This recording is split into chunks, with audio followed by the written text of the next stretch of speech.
Close your eyes and open your mind. You are listening to Sleep Vault, a place where history, legend, and myth entwine, told in whispers to ease you into calm and sleep. Tonight, we drift back to 15th century France, a world of castles rising from misted valleys, banners fluttering above stone ramparts, and the solemn toll of church bells calling the faithful to prayer. It was a time when saints were believed to walk among men, when angels and demons were thought to intervene in human lives, and when a person's destiny seemed shaped as much by heaven as by their own hand. Into this world was born Gilles de Rais, a child of immense fortune and lineage. He came into the world in 1405, in the lands of Anjou, into one of the most powerful families of France. His bloodline was ancient, his inheritance vast. Yet, as in so many medieval tales, his life was marked by tragedy before it had truly begun. When Gilles was still a boy, his father was killed in a hunting accident. Soon after, his mother passed away. Suddenly, the young heir, barely more than a child, found himself an orphan, though one destined to inherit castles, lands, and unimaginable wealth. His care fell to his grandfather, Jean de Rais, a calculating and ambitious man who saw in Gilles not a child to be nurtured, but an instrument through which the family's power and fortune could be expanded. Gilles' upbringing was strict, steeped in the expectations of nobility. He was schooled in Latin, scripture, and the art of rhetoric. He was drilled in swordplay, horsemanship, and hunting, skills befitting a knight of high birth. From his earliest years, he was made to understand that he was not like other children.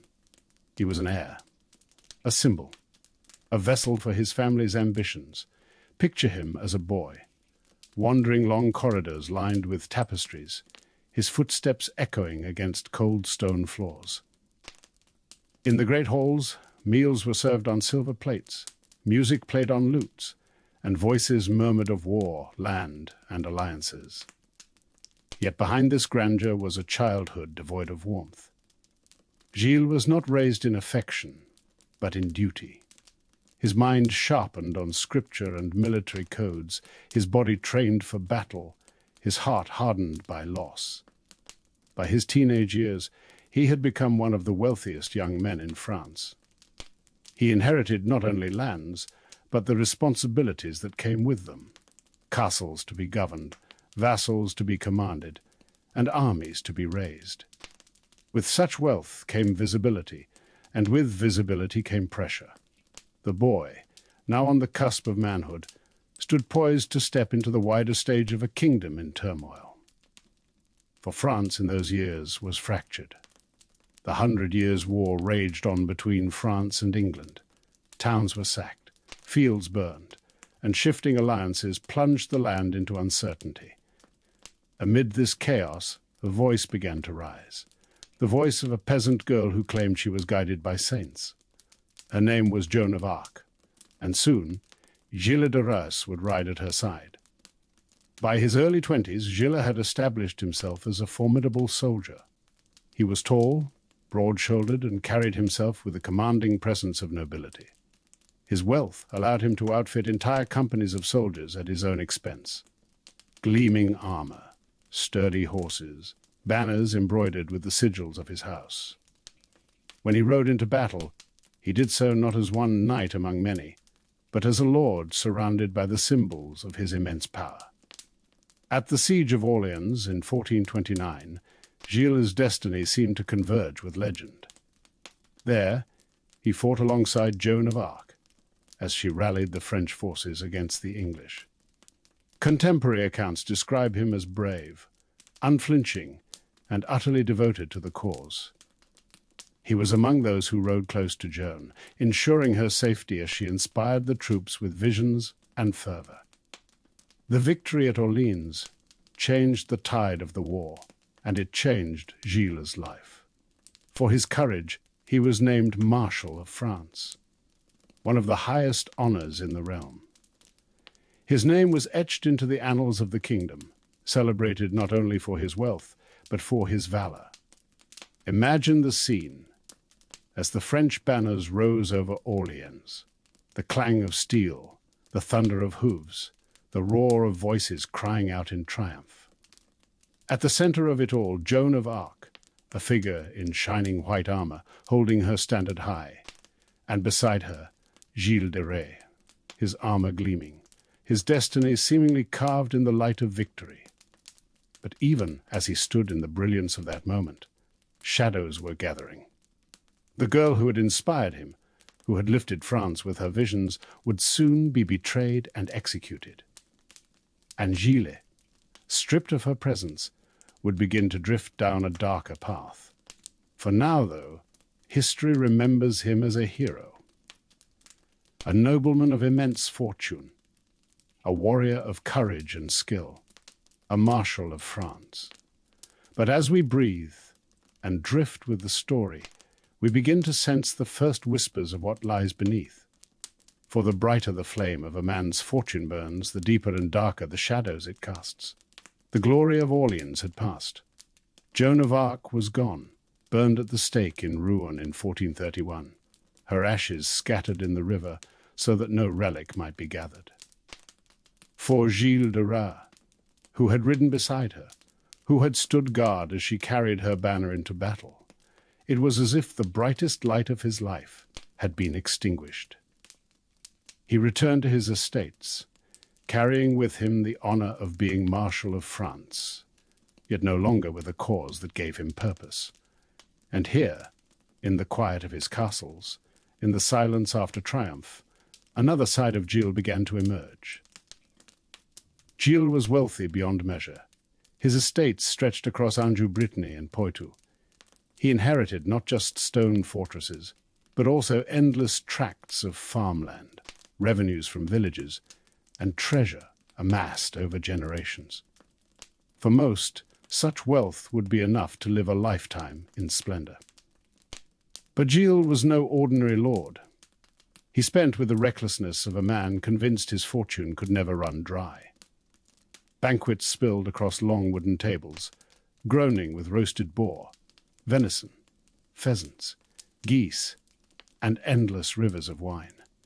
Candles were lit in such profusion that night itself seemed banished from his halls.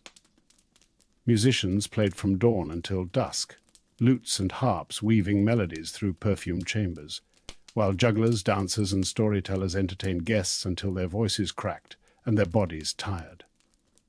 And then there was the theatre. Gilles became consumed with pageantry and performance. He funded plays of such scale and extravagance that they shocked even the nobility. Some required hundreds of actors, costumed in silks, embroidered with gold thread, their garments sparkling with jewels. Entire towns were emptied to build stages, paint sets, and rehearse elaborate productions. The subject of many of these plays, the triumphs of saints, martyrs, and warriors, tales that mirrored Gilles' own life beside Joan of Arc. But beneath the shimmering spectacle was something more desperate, a man attempting to fill a void left by the loss of his guiding star. His extravagance was ruinous.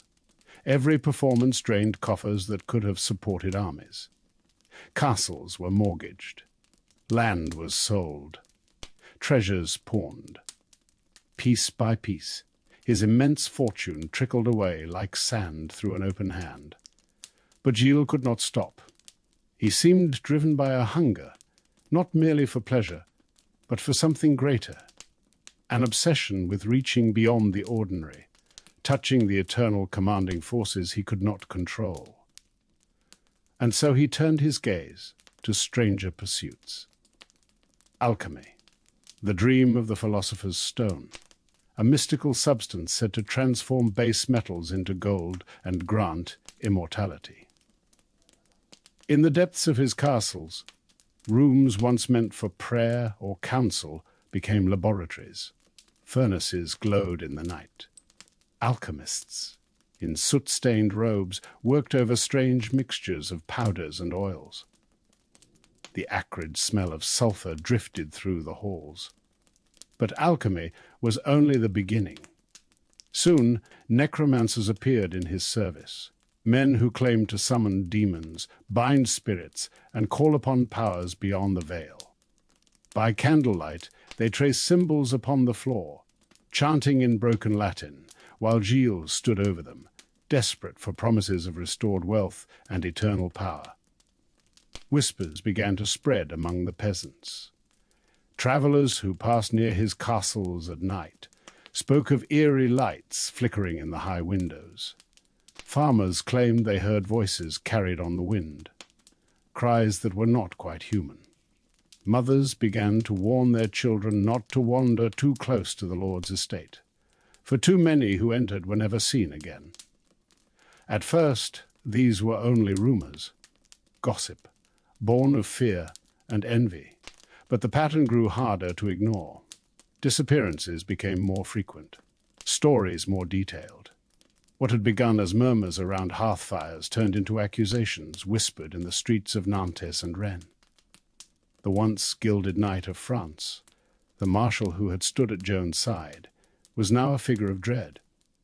His name no longer conjured images of shining armor, but of secret chambers, strange rites, and unholy appetites, and Gilles himself seemed almost to embrace this descent. In the candlelit silence of his castles, surrounded by alchemists and occultists, he no longer resembled the brilliant commander of Orleans. He was a man unraveling, caught between the glory of his past and the darkness of his own obsessions. It was here, in these years of decline, that the first whispers of horror began to cling to him. Whispers that children had vanished within his walls, whispers of torments beyond comprehension, whispers that would soon rise into open accusation, drawing the attention of the Church, the Duke of Brittany, and all of France. The decline had become a fall, and the shadows around Gilles de Rais were growing darker by the day. By the late 1430s, the glory of Gilles de Rais had all but faded. His fortune was in ruin, his castles burdened by debt, and his reputation clouded by rumors too grim to ignore. In villages around his estates, parents whispered of children who never came home. A son sent to market, a daughter gathering wood, an apprentice boy lured with promises of food or work, all vanished. The patterns were too many to dismiss. At night, stories spread like wildfire, of eerie cries carried across the moors, of flickering torches in the high towers of Machecoul and Tiffauges, and of servants seen guiding children into the castle gates, only for them never to emerge. At first, these were stories told in hushed voices. Who would dare accuse a marshal of France, a man once favored by kings and a companion of Joan of Arc herself? But fear is a stubborn thing, and soon the whispers reached ears too powerful to ignore. The Church began to take notice. The Bishop of Nantes, troubled by the rising tales, initiated an investigation. The Duke of Brittany, whose lands bordered Gilles' domains, also turned his gaze upon the nobleman. Political tensions stirred beneath the surface, for Gilles, with all his titles and estates, was vulnerable. And his downfall would bring not only justice, but opportunity for others to claim his wealth and land. In September 1440, the trap was sprung. Gilles de Rais was arrested. Soldiers seized him within his own castle, dragging him from the halls he had once commanded. The Marshal of France, once a hero of Orleans, was now a prisoner awaiting judgment. The trial was held in Nantes, in the great hall of the bishop's palace. It became a spectacle unlike anything the people had ever seen. Judges in long black robes sat beneath carved wooden arches. Clerics filled the benches, their faces solemn, their prayers whispered, and outside the people pressed close, straining for any glimpse of the fallen knight who had once been the pride of their kingdom. The charges were vast and staggering: heresy, blasphemy, sodomy, and most terrible of all, the abduction, abuse, and murder of children. The witnesses came forward one by one, parents weeping as they described the disappearance of their children. Servants, confessing that they had been ordered to lure boys and girls into Gilles' castles with promises of food, work, or clothing. Some described how their master would demand silence after the children entered, and how the halls would later echo with muffled cries that ended in terrible quiet. The testimonies grew darker still. Chamberlains and retainers spoke of secret rooms, locked by heavy doors, where Gilles indulged in his unspeakable acts. Some swore he performed rituals by candlelight, invoking demons, offering the innocence of children as sacrifice in return for wealth and power. Others claimed to have witnessed the disposal of the bodies, small forms cast into pits, burned in hearths, or buried in shallow earth within the castle grounds. The accounts were chilling. They painted a portrait of cruelty and horror beyond comprehension. Even hardened men wept as the words filled the hall. Mothers fainted. Priests crossed themselves, whispering prayers to shield their souls from the evil they believed they were hearing. Yet historians remind us, not all may have been truth. There were politics at play. The Duke of Brittany and the Church had much to gain from Gilles' destruction. His vast estates, once stripped from him, would fill their coffers. And in the Middle Ages, trials often blurred the line between fact, fear, and opportunity. Still, the weight of accusation was crushing. Gilles himself, at first, defended with pride and fury. He mocked the court, questioned its authority, and denounced his accusers as liars. But as the weeks wore on, his defiance broke. Perhaps he was weary, perhaps tortured by his own conscience, perhaps manipulated by the overwhelming pressure. But he confessed. He admitted to the terrible deeds, to the luring of children, to the acts of cruelty, to the deaths that followed. The court gasped as his words confirmed the darkest suspicions. Some said he wept as he confessed. Others said his voice was steady, as though relieved to unburden himself of his sins. On the October 21st, 1440, the verdict was pronounced. Gilles de Rais, Marshal of France, was found guilty of murder, heresy, and crimes unspeakable. He was sentenced to die by hanging and burning, his body consumed by flame before the eyes of the people. The hall fell silent as the judgment rang out. The man who had once ridden beside Joan of Arc, who had carried the banner of France into battle, was condemned, not as a hero, but as a monster. And outside the people whispered. Some said justice had been done. Others wondered if the nobleman had been trapped by the ambitions of men more powerful than him. But all agreed on one thing: the name Gilles de Rais would never again be spoken without fear. The morning of October 26th, 1440, dawned grey over the city of Nantes. A chill wind carried the toll of church bells across cobbled streets, and word spread quickly. Today, Gilles de Rais would die. From the surrounding villages, people poured into the city. Farmers, merchants, noblemen, and peasants alike pressed into the square where the execution would be held. Some came out of duty, some for justice, and some, as with all great spectacles of the Middle Ages, came simply to see. For how often did one witness the fall of a man who had once stood at the side of Joan of Arc, a marshal of France reduced to a criminal? At the appointed hour, the prisoner was led forth.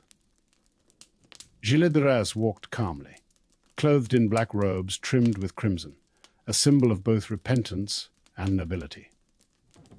Priests surrounded him, chanting prayers, their voices steady over the murmur of the restless crowd. His face was pale, but not defiant. Eyewitnesses said he carried himself with surprising dignity, as though determined that his final act would not be one of shame. As he approached the scaffold, he spoke. Before the crowd and the clergy, Gilles begged forgiveness for his sins. He confessed once more, acknowledging the crimes laid against him. He asked the parents of the children to pray for his soul. Some wept, overcome with pity. Others spat, refusing him even a shred of sympathy. The execution site was grim and deliberate. A gallows stood tall, and beside it a great pyre of wood piled high. The sentence was both hanging and burning. A death meant not only to end his life, but to erase his body, to make of him a lesson, a warning, a spectacle etched forever in memory. The rope was fastened, the lever pulled, and Gilles de Rais, the nobleman who had once been a hero of Orleans, swung lifeless before the eyes of thousands. Moments later the pyre was lit. Flames licked upward, orange against the grey sky. Smoke billowed, thick and acrid. The body of Gilles was lowered into the fire, consumed before the multitude. Some in the crowd crossed themselves, whispering prayers. Others watched in silence, awed by the sight of a man so high, brought so low. When the flames died and only ash remained, the square slowly emptied. The people returned to their lives, but the story of Gilles de Rais did not vanish with the smoke. It grew. In the years that followed, peasants told tales of haunted castles. They said that the cries of children could be heard echoing through the ruined halls of Machecoul and Tiffauges. Travellers swore they saw ghostly figures, pale and fleeting, in the moonlit windows. Local law held that Gilles' spirit wandered restlessly, condemned to pace the stones of his castles for eternity, forever chained to the sins of his mortal life. His name became a byword for terror. Parents warned their children not to stray too far at night, lest the shade of Gilles de Rais snatch them away. Some stories claimed he had been a servant of demons, and that his restless soul was claimed by hell itself. Others believed he inspired the fairy tale of Bluebeard, the wealthy man who lured wives into his castle, murdering them in hidden chambers. The parallels are unmistakable: the opulent lord, the secret horrors, the legacy of blood. And yet, through all this darkness, debate lingered. Was Gilles guilty of every crime laid against him? Or was he, at least in part, a victim of political greed? His confession, given under immense pressure, left questions. The Duke of Brittany gained his estates. The Church gained influence. The truth may have been twisted, exaggerated, or buried beneath the ashes. But history does not always preserve the truth. It preserves the legend. And the legend of Gilles de Rais is a tapestry of contradictions, a knight who fought beside a saint, a man who squandered unimaginable wealth on spectacle and excess, a nobleman remembered not as a hero but as a monster. As centuries passed, his story remained, told in whispers by firelight, woven into folklore, stitched into nightmares, passed down in tales of haunted castles and cursed names. Close your eyes and imagine the flame of that pyre fading into embers, the crowd dispersing, the square falling silent, only the ghost of a memory left behind. Gilles de Rais lived as both man and myth. His shadow stretches across history, a warning of how greatness can turn to ruin, and how a name once spoken in triumph can end in terror. Breathe slowly now. Let the echoes of the past drift into silence. The story is done, and the night belongs to dreams. Close your eyes and open your mind until the next story.